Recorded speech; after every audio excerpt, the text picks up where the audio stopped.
इस चौंका देने वाली कहानी की शुरुआत होती है एडिथ नाम की एक लड़की को दिखाते हुए, जो एक बहुत ही बड़े जाने माने अमीर बिजनेसमैन की बेटी थी। एडिथ जब छोटी होती है तभी उसकी मॉम गुजर चुकी थी। इस बात का उसके दिल पर बहुत ही गहरा असर पड़ा होता है, पर धीरे धीरे उसने ये सारी बातें भुला दी। एडिथ एक दिन अपने कमरे में सो रही होती है, तभी उसे एक बहुत ही खतरनाक काला साया अपनी तरफ आता हुआ दिखाई दे रहा था। दरअसल ये एडिथ की मरी हुई मदर की आत्मा होती है, जो एडिथ के पास आकर कह रही थी कि तुम क्रिम्सन पीक से बचकर रहना। एडिथ को लग रहा था कि वो एक बहुत ही डरावना सपना देख रही है, और ये सपने उसे कई बार आते थे। यहाँ पर अब पूरे 15 साल बीत जाते हैं। एडिथ तो अब काफी ज्यादा बड़ी और बहुत ही ज्यादा ब्यूटीफुल हो चुकी थी। वो तो अपने टैलेंट के बदौलत एक राइटर भी बन चुकी होती है, जो अलग अलग कहानियां लिखकर लोगों का मनोरंजन करती। एडिथ को अभी भी याद था कि कैसे बचपन में उसकी मॉम की आत्मा आकर उसे बात करती। उसी के हिसाब से एडिथ ने अपने लिए एक हॉरर स्टोरी लिखी होती है, जिसे लेकर वो पब्लिशर के पास जा रही थी इस कहानी को पब्लिश कराने के लिए। लेकिन कहानी अच्छे से पढ़ने के बाद पब्लिशर ने उसे पब्लिश करने से मना कर दिया,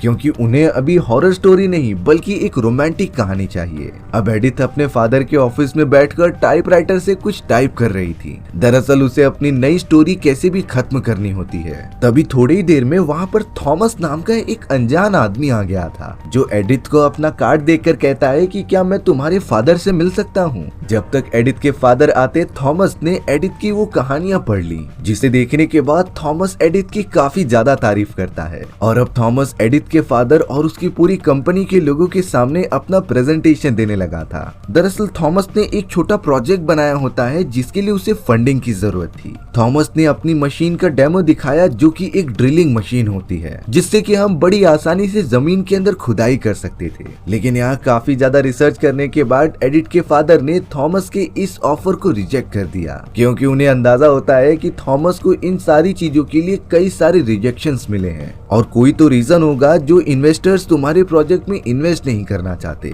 इसीलिए अब एडिथ के फादर ने थॉमस को मना कर दिया होता है। अब घर पर आने के बाद एडिथ अपने फादर से कह रही थी कि आपको थॉमस को इस तरीके से निराश नहीं करना चाहिए था। उसका भी प्रोजेक्ट काफी ज्यादा आधुनिक लग रहा होता है। लेकिन एडिथ के फादर के कुछ अपने भी रीजन थे, जिसकी वजह से उसने थॉमस को रिजेक्ट कर दिया था। इसके बाद एडिथ चली जाती है अपने कमरे में आराम करने के लिए। पर थोड़ी ही देर बाद एडिथ ने दरवाजे की तरफ देखा कि कोई उसे खोलने की कोशिश कर रहा है। नजर घुमाने पर तो वहाँ एडिथ की मरी हुई मॉम की आत्मा मौजूद थी, जो अंदर आने की कोशिश कर रही होती है। एडिथ ने तो डर कर डायरेक्टली दरवाजा बंद कर दिया था, लेकिन एडिथ के मदर की आत्मा दरवाजे की भी आर पार हो जाती है। वो पहले भी यही कहती और अभी भी यही कह रही थी कि तुम क्रिम्सन पीक से बच कर रहो। हालांकि एडिथ को आज तक कुछ भी समझ में ही नहीं आया होता कि क्रिम्सन पीक है कौन। अब एडिथ के मदर की आत्मा जैसे ही जाती है, तभी वहाँ उनके घर की नौकरानी आ गई थी, जो एडिथ को बता रही होती है कि आपसे मिलने के लिए थॉमस नाम का एक आदमी आया है। दरअसल बात ये थी कि इतने कम मुलाकात के बाद भी थॉमस एडिथ को काफी पसंद करने लगा था। एडिथ का भी कुछ ऐसा ही रिएक्शन होता है। दरअसल थॉमस एडिथ को एक बहुत ही बड़ी पार्टी में लेके जाना चाहता था, जिसे कि एडिथ के फादर ने ही ऑर्गेनाइज किया होता है। थॉमस की एक बहन होती है, जो बहुत ही अच्छा पियानो बजा रही थी, और अब थॉमस और एडिथ एक साथ मिलकर काफी अच्छे डांस का प्रदर्शन कर रहे थे। ये सारी चीजें एडिथ के फादर नोटिस कर रहे होते हैं। उन्हें थॉमस और उसकी बहन के बारे में सब कुछ पता करना था, इसीलिए वो एक जासूस को लगा देते हैं, जो थॉमस और उसकी बहन के बारे में सारी इंफॉर्मेशंस निकालेगा।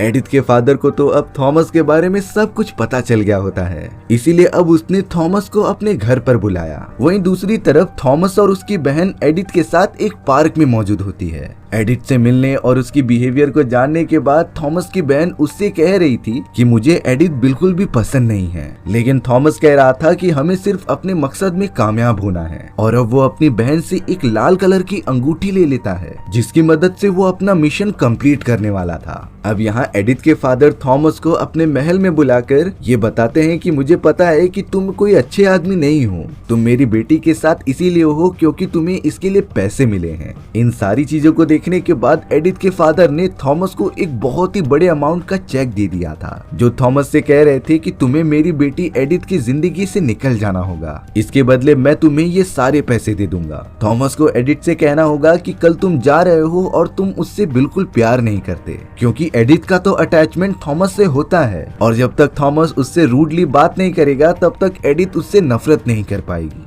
थॉमस को पैसों की सख्त जरूरत थी, इसीलिए वो डिनर करते समय सभी के सामने ऐलान कर देता है कि कल वो जा रहा है और वो अब एडिथ के साथ शादी नहीं कर सकता। ये बात सुनकर एडिथ थोड़ा सा नाराज हो गई थी। तब जाकर थॉमस को मजबूरी में ये कहना पड़ा कि वो तुमसे बिल्कुल प्यार नहीं करता, क्योंकि तुम्हें रिलेशनशिप के बारे में बिल्कुल भी नहीं पता। तुम तो सिर्फ हॉरर स्टोरी लिखने वाली सिर्फ एक राइटर हो। एडिथ इस बात से बहुत ही ज्यादा नाराज होकर थॉमस को एक थप्पड़ मार देती है, जिसके बाद थॉमस इस जगह से जाने की तैयारी करने लगा था। अब एक दिन जब एडिथ के फादर अपने महल में घूम रहे होते हैं, तभी अचानक एक काला साया आकर एडिथ के फादर को जान से मार देता है। हालांकि ये बात अभी तक एडिथ को पता नहीं थी। एडिथ को तुरंत ही थॉमस का कॉल आता है, जो सारी सच्चाई कह रहा था कि कैसे उसके फादर ने उसे पैसे दिए जिससे कि वो चाहते थे कि मैं तुमसे ब्रेकअप कर लूं। मुझे भी थोड़े पैसे की जरूरत थी, इसीलिए मैंने ऐसा कहा, नहीं तो मैं तुमसे बहुत ही ज्यादा प्यार करता हूँ। ये बात सुनने पर एडिथ भागती भागती चली गई उस होटल के अंदर जहाँ पर थॉमस रुका हुआ था और अब वो थॉमस से मिलकर बहुत ही ज्यादा खुश होती है। पर अब जैसे ही थॉमस और एडिथ महल में आए तब उसे अपने फादर के डेथ की रिपोर्ट पता चली। एडिथ इन सारी चीजों से बहुत ही ज्यादा अपसेट हो जाती है। उसे कुछ समझ नहीं रहा था कि वो अपने फादर के जाने के बाद आखिर क्या करेगी। अब यहाँ पर थॉमस ने एडिथ के साथ अपने प्यार का इजहार कर दिया होता है। उसने तो अपने बहन से ली हुई लाल रिंग भी एडिथ की उंगलियों में पहना दी थी। थॉमस एडिथ के साथ शादी करके उसे अपने घर इंग्लैंड में लेकर आ जाता है। थॉमस एक बहुत ही बड़े घर में रहा करता था, लेकिन वो घर थोड़ा सा हॉरर लग रहा होता है, पर फिर भी उन दोनों को अब इसी के अंदर रहना था। इस खंडहर में एडिथ को कुछ अजीब सा लग रहा होता है, लेकिन थॉमस ने एडिथ को इन्फॉर्म कर दिया था कि चाहे कुछ भी हो जाए तुम बेसमेंट में कभी मत जाना। उस जगह पर तो थॉमस की बहन भी होती है, जो एडिथ को देखकर काफी ज्यादा खुश हो रही थी और अब वो दोनों ही अपनी अच्छी खासी मैरिड लाइफ को जीना स्टार्ट कर देते हैं। वहीं दूसरी तरफ एडिथ के फादर के मृत्यु के बाद उनका एक ऑफिसर दोस्त थोड़ी सी छानबीन करने लगता है। ऑफिसर को पता चला कि एडिथ के फादर ने अपना लास्ट चेक थॉमस के नाम से बनाया था, इसीलिए अब उसे थॉमस पर थोड़ा सा शक होने लग जाता है। उसने तो अपनी इन्वेस्टिगेशन करना चालू कर दिया था। यहाँ उस डरावने महल के अंदर एडिथ जब अपने कमरे में मौजूद थी, तभी उसके पीछे एक डरावना काला साया आ जाता है।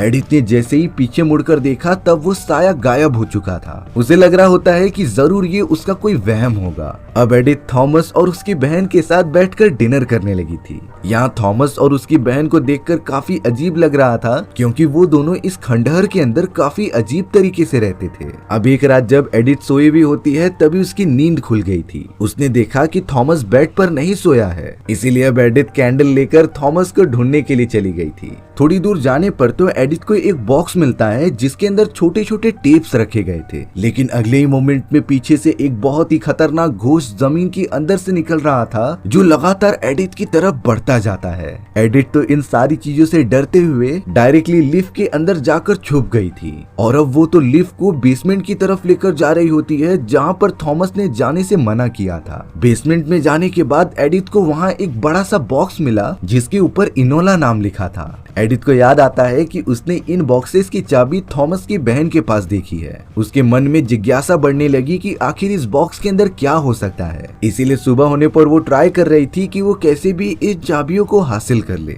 एडिथ ने तो थॉमस को कल रात हुई सारी बातों के बारे में बता दिया था। थॉमस तो एडिथ की इन बातों को पूरी तरीके से इग्नोर करते हुए अपना हाथ जानबूझकर मशीन के अंदर थोड़ा सा डाल देता है, जिससे कि एडिथ थॉमस से कल रात के बारे में कुछ भी इंफॉर्मेशन ना पूछे। एडिथ सच में इन सारी चीजों के बारे में भूलकर थॉमस के हाथ में पट्टी बांधने लगी थी। थॉमस ने तो एडिथ को अपनी मशीन के बारे में बताया जो जमीन की खुदाई कर सकती थी। थॉमस की जमीन की मिट्टी लाल होती है, जिसे कि क्रिम्सन पीक कहा जाता था। क्रिम्सन पीक नाम सुनकर एडिथ पूरी तरीके से शॉक हो गई थी, क्योंकि यही वर्ड होता है जिसे कि एडिथ की मरी हुई मदर ने कई बार उसे आकर कहा था कि तुम्हें क्रिम्सन पीक से बचकर रहना है। और अब एडिथ यहाँ से थोड़ा सा डर गई थी, पर अब वो करे भी तो क्या करे। अब हमें यहाँ एक लॉयर और उसी ऑफिसर को दिखाया जाता है जो एडिथ के फादर के लिए काम किया करते थे। वो दोनों इसी बात पर डिस्कस कर रहे होते हैं कि थॉमस एक अच्छा आदमी है कि नहीं। ऑफिसर ने बताया कि एडिथ के फादर के मरने के बाद उसकी सारी धन दौलत एडिथ के नाम हो चुकी है और अब हाल ही में एडिथ ने कहा था कि तुम सारी जायदाद लेकर इंग्लैंड आ जाओ, जो था थॉमस का घर। लेकिन लॉयर कहता है कि तुम जल्दबाजी मत करना,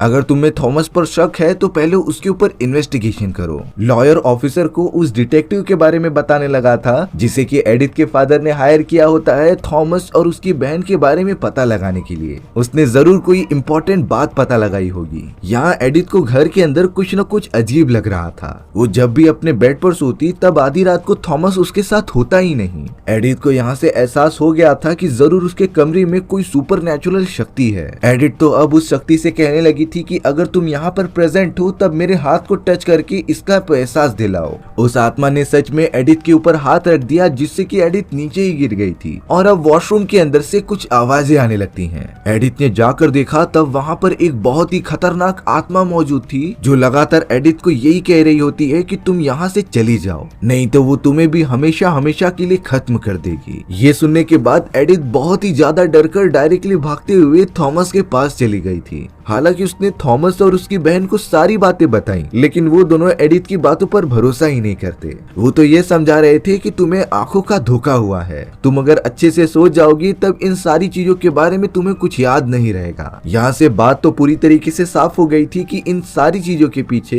कहीं न कहीं थॉमस और उसकी बहन का ही हाथ हो सकता है। थॉमस की बहन कह रही थी कि हमें जल्द से जल्द एडिथ के फादर की प्रॉपर्टी पर उसके सिग्नेचर लेने होंगे जिससे कि ये प्रॉपर्टी हमारे नाम हो जाए। एक दिन एडिथ और थॉमस घूमते घामते पोस्ट ऑफिस आ गए थे अपने कुछ लेटर्स लेने के लिए, लेकिन बाहर का मौसम बहुत ही ज्यादा खराब होने के कारण उन्हें एक रात वहीं के एक होटल में गुजारनी पड़ती है। और अब शादी होने के बाद पहली बार थॉमस और एडिथ एक साथ इतने क्लोज आ चुके थे। सच में वो दोनों तो काफी अच्छा टाइम स्पेंड करते हैं। तूफान रुकने पर अपने घर पे आने के बाद जब थॉमस की बहन को पता चला कि थॉमस और एडिथ एक दूसरे के बहुत ही ज्यादा क्लोज आ चुके थे तब वो काफी ज्यादा गुस्सा होने लग जाती है। वो तो ये कह रही होती है कि मुझे तुम दोनों की बहुत ही ज्यादा फिक्र हो रही थी और तुम दोनों तो किसी बाहर के होटल में जाकर बड़े मजे उड़ा रहे थे। एडिथ का यहाँ पर जोर से पेट दर्द देने लगा था, इसीलिए थॉमस की बहन उसके लिए दवाई लेकर आने चली गई थी। तभी एडिथ ने नोटिस किया कि थॉमस की बहन के पास जो चाबियां मौजूद हैं उसके अंदर से एक चाबी के ऊपर इनोला नाम लिखा था और ये वही नाम का बॉक्स होता है जिसे कि एडिथ ने बेसमेंट में देखा होता है। एडिथ को अब किसी भी हालत में पता करना था कि बॉक्स के अंदर मौजूद क्या है, इसीलिए वो थॉमस की बहन से वो चाबी लेने की कोशिश करने लगी। वहीं दूसरी तरफ अब हमें ऑफिसर दिखाया जाता है जो केस की इन्वेस्टिगेशन करते हुए उस डिटेक्टिव के पास पहुंच गया था जिसने थॉमस और उसकी बहन के बारे में इंफॉर्मेशन प्रोवाइड की थी। वो डिटेक्टिव ऑफिसर को सारी बातें बताता है। तब जाकर ऑफिसर को डार्क रियलिटी पता चली कि थॉमस ने तो 3 औरतों से शादी कर रखी है और ये सारी बातें एडिथ के फादर को पता थी, इसीलिए वो थॉमस की शादी एडिथ से नहीं होने देना चाहते थे। और अब थॉमस और उसकी बहन चाहते थे कि वो एडिथ की पूरी प्रॉपर्टी अपने नाम करवा लें। एडिथ को थॉमस ने 2 लेटर्स दे दिए थे जिसके ऊपर प्रॉपर्टी के सारे डॉक्यूमेंटेशन मौजूद होते हैं और अगर एडिथ ने इस डॉक्यूमेंट पर सिग्नेचर कर दिया तब सारी प्रॉपर्टी थॉमस के नाम हो जाएगी।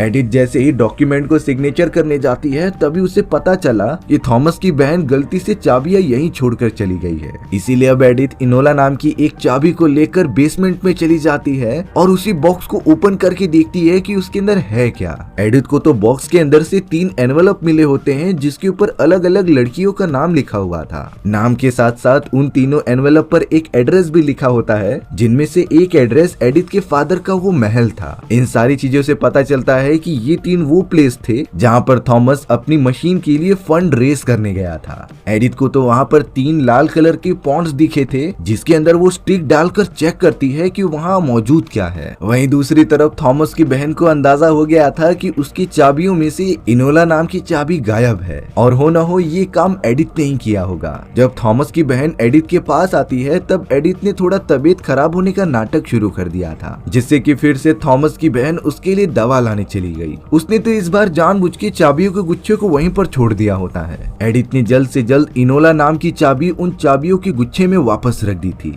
उस जगह पर आके जब थॉमस की बहन चाबियां लेती है तब उसने नोटिस किया कि इनोला नाम की चाबी वापस आ चुकी है। ये बात कंफर्म हो चुकी होती है कि चाबी एडिथ ने ही ली थी और वो जरूर बेसमेंट में तो गई होगी। उन एनवलप्स को खोलकर देखने के बाद एडिथ को सारी बातें पता चल चुकी थी। एडिथ जान चुकी होती है कि थॉमस ने एक नहीं बल्कि 3 शादियां की होती हैं, पर उन तीनों लड़कियों की मौत सेम रीजन से हो गई। दरअसल थॉमस और उसकी बहन एक अलग टाइप का चाय पिलाती थी जिसके अंदर ऐसा जहर होता है जो लोगों को धीरे धीरे करके मारता था। इन सारी चीजों से मौत एकदम नेचुरल लगती थी और यही चाय एडिथ भी शुरुआत से पीते आ रही है, यानी कि अब बारी थी एडिथ की। कुछ ही समय में तो एडिथ के मुंह से भी खून निकलने लगा था।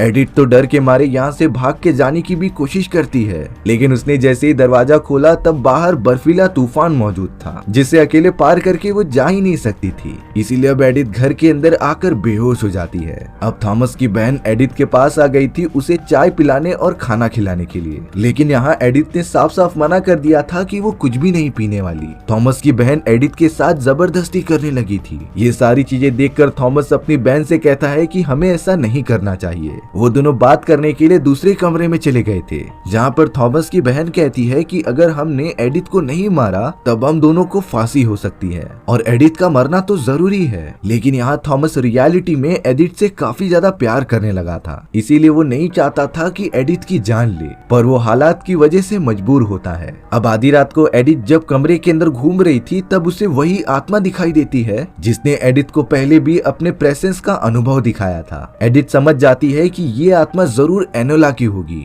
एडिथ बड़े आराम से आत्मा के पास जाकर पूछने लगी होती है कि आखिर तुम मुझसे चाहती क्या हो और प्लीज तुम मुझे किसी भी हालत में बचा लो। तब जाकर एनोला की आत्मा दूसरे कमरे की तरफ हाथ दिखाती है। एडिथ जब उस कमरे के अंदर गई तब उसने देखा कि थॉमस और उसकी बहन एक दूसरे के साथ काफी ज्यादा फिजिकली क्लोज आ चुके हैं। वो दोनों तो शुरुआत से एक दूसरे से प्यार करते थे। ये सारी चीजें पता चलने के बाद एडिथ एकदम से शॉक हो गई और वहाँ से बाहर निकल आई। एडिथ को विश्वास ही नहीं होता कि थॉमस उसके साथ ऐसा कर सकता है। थॉमस की बहन पीछे से बड़े गुस्से में आती है और एडिथ का गला दबाते हुए उससे पहली मंजिल से नीचे फेंक देती है। लेकिन यहाँ एडिथ की नसीब अच्छी थी कि उसके ठीक नीचे बर्फ की एक मोटी परत थी जिससे कि ज्यादा चोट नहीं लगती। सुबह होने पर एडिथ उसी ऑफिसर को देखती है जो कि अब इंग्लैंड पहुंच चुका था। ऑफिसर बताता है कि गिरने की वजह से तुम्हारी एक टांग टूट चुकी है, लेकिन तुम जल्द से जल्द ठीक हो जाओगी। ऑफिसर ने नोटिस किया कि एडिथ की उंगलियों में एंगेजमेंट रिंग है ही नहीं और वहाँ पर तो एक घाव बन चुका था। जैसे ही थॉमस की बहन वहाँ आती है तब ऑफिसर ने उसकी उंगलियों में वो अंगूठी देखी थी और अब जाकर ऑफिसर सब कुछ समझ जाता है कि ये सारा किया धरा थॉमस और उसकी बहन का है।